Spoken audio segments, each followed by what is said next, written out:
அன்பான நேயர்களுக்கு வணக்கம். நல்லவர் லட்சியம் வெல்வது நிச்சயம். இன்னைக்கு ஒரு 2 டாபிக்கை பத்தி முக்கியமா நம்ம பார்க்க போறோம். என்ன விஷயம் அப்படின்னா, ஃபர்ஸ்ட் டாபிக் அப்படிங்கிறது நம்மளுடைய ரகுராம் ராஜ் அவர்கள் இனி என்ன சொல்றது அப்படிங்கிறது தெரியாம விழிவிதுங்கி சைலண்ட் ஆன ஒரு விஷயம் ஒண்ணு. இன்னொன்னு, பக்கத்து நாடா இருக்கக்கூடிய பாகிஸ்தானோட எதிர்கட்சி தலைவர் அங்க நாடாளுமன்றத்துல நம்ம நாடு சர்வைவலுக்காக பணத்துக்காக அடுத்த நாட்டுக்கிட்ட கையேந்திட்டு இருக்கிறோம்.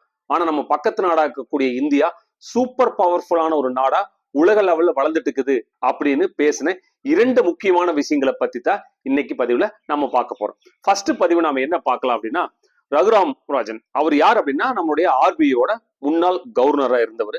அவர் அடிக்கடி பல விஷயங்களை பேசி முக்கியமான தகவல்களை வெளி கொடுத்துட்டு இருப்பாரு.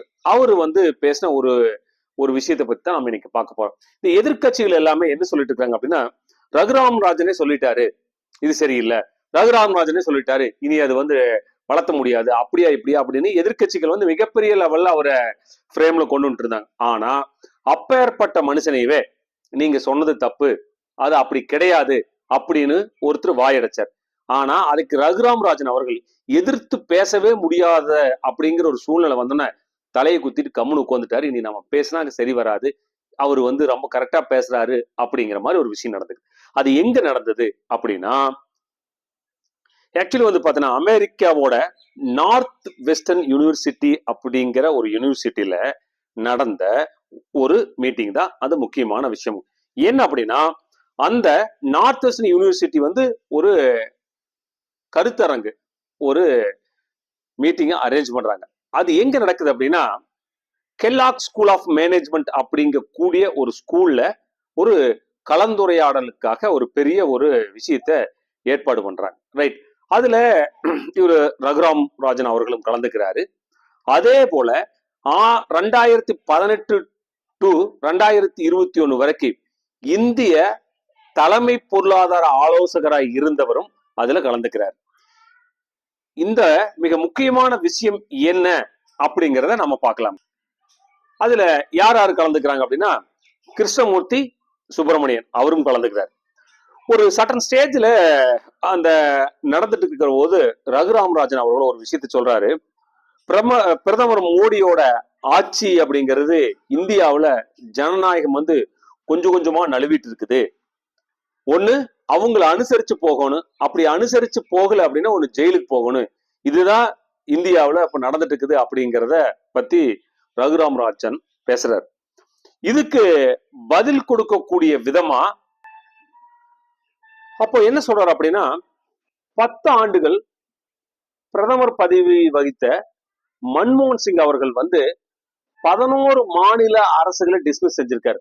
ஆனா மோடி ஆட்சி செஞ்ச இந்த 10 வருஷத்துல ஒரு மாநில அரசும் கூட டிஸ்மிஸ் பண்ணாம தான் ஆழ்ந்திருக்கிறாங்க.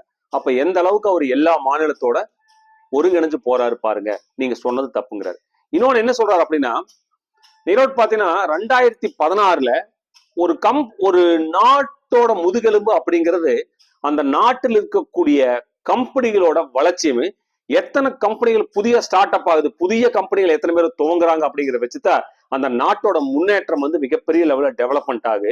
இவர் சொல்றாரு 2016ல 450 புதிய கம்பெனிகள்ல இருந்துச்சு இந்தியாவில் தொடங்கினாங்க. ஆனா இதே பாத்தீங்கன்னா 2016ல இருந்து இந்த 2023க்குள்ள நிரவட் பார்த்தா இந்தியாவுல ஆயிரக்கணக்கான கம்பெனிகள், புதிய கம்பெனிகள் இந்தியாவில் துவங்கி இருக்கிறாங்க.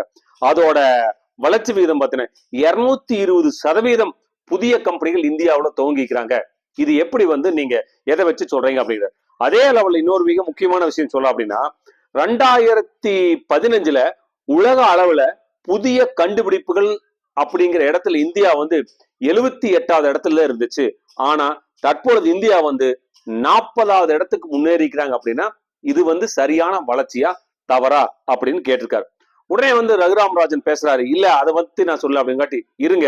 அவர் சொல்றாரு, இருங்க இன்னும் சில புள்ளி விவரங்கள் இருக்குது அப்படிங்கிறத பத்தி மிக அருமையா சொல்றாரு.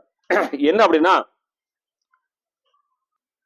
அவர் என்ன சொல்றாரு அப்படின்னா, நான் ஒன்னும் நரேந்திர மோடிக்கு சப்போர்ட்டா பேச வரல, பட் ஆனால் நான் அவரு கூட 3 to 4 வருடங்கள் வேலை செஞ்சுக்கிறேன். அவர் ஒரு நாளும் கூட என்கிட்ட வந்து இதை அட்ஜஸ்ட் பண்ணிக்கங்க அப்படி இப்படின்னு அவர் பேசுனதே இல்லை. அவர் பேசின ஒரே ஒரு வார்த்தை, இந்தியாவை மேம்படுத்த வேண்டும் என்றால் என்னென்ன செய்ய வேண்டும் சுப்பிரமணி சொல்லுங்க அப்படின்னு மட்டும்தான் என்கிட்ட கேட்டிருக்காரு. தவிர அவர் எந்த விதமான வேற விஷயங்களை பத்தி சாதகமா அவர் பேசுனதே இல்லை.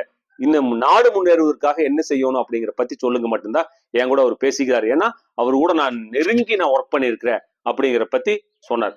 அதுக்கப்புறம் இன்னொரு முக்கியமான விஷயம் அவர் என்ன சொன்னார் அப்படின்னா, இந்தியாவுல மத சுதந்திரத்தை பத்தி நீங்க பேசுறீங்க, அது தப்பு.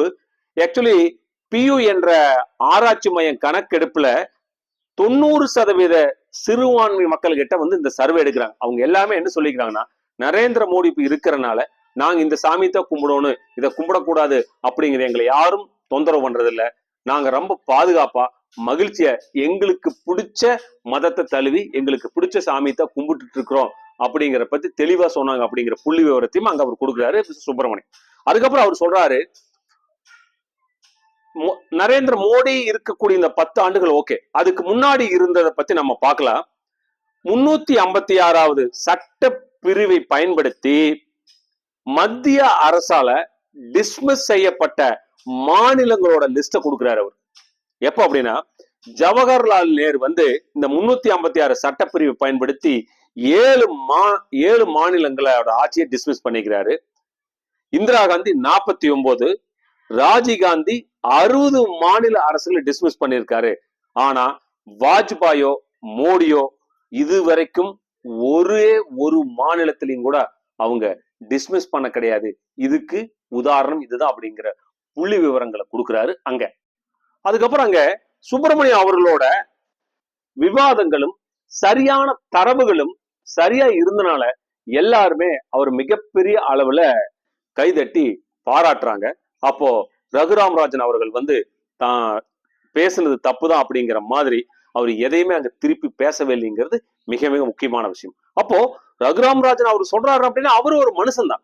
அப்ப அவருக்கும் தனிப்பட்ட விருப்பு வெறுப்புகள் இந்த ஆட்சி மேலையும் அரசியல்வாதிகள் மேல இருந்திருக்கலாம். அவர் வந்து ஒரு நடுநிலைமையா பேசல அப்படிங்கிற ஒரு விஷயம் இங்க தெல்ல தெளிவா தெரியுது. ரைட், ஒண்ணு.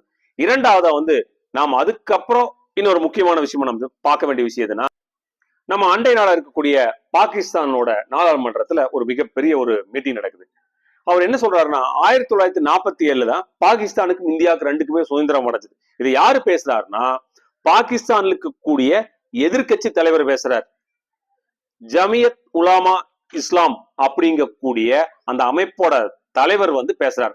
மௌலானா மஸ்ரூர் ரஹ்மான் அப்படிங்கிற அவர் பேசுறார்.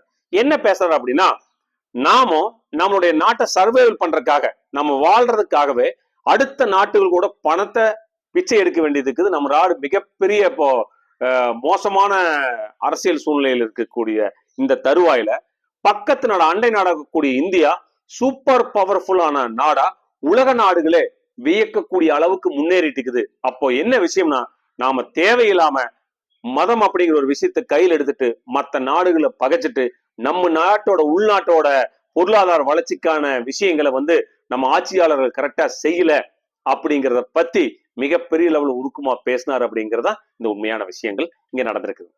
நன்றி நண்பர்களே, உங்களுடைய கருத்துக்களை கண்டிப்பா கமெண்ட்ஸ்ல தெரிவிங்க. உங்களுக்கு என்னுடைய நெஞ்சார்ந்த வாழ்த்துக்களும் நன்றிகளும்.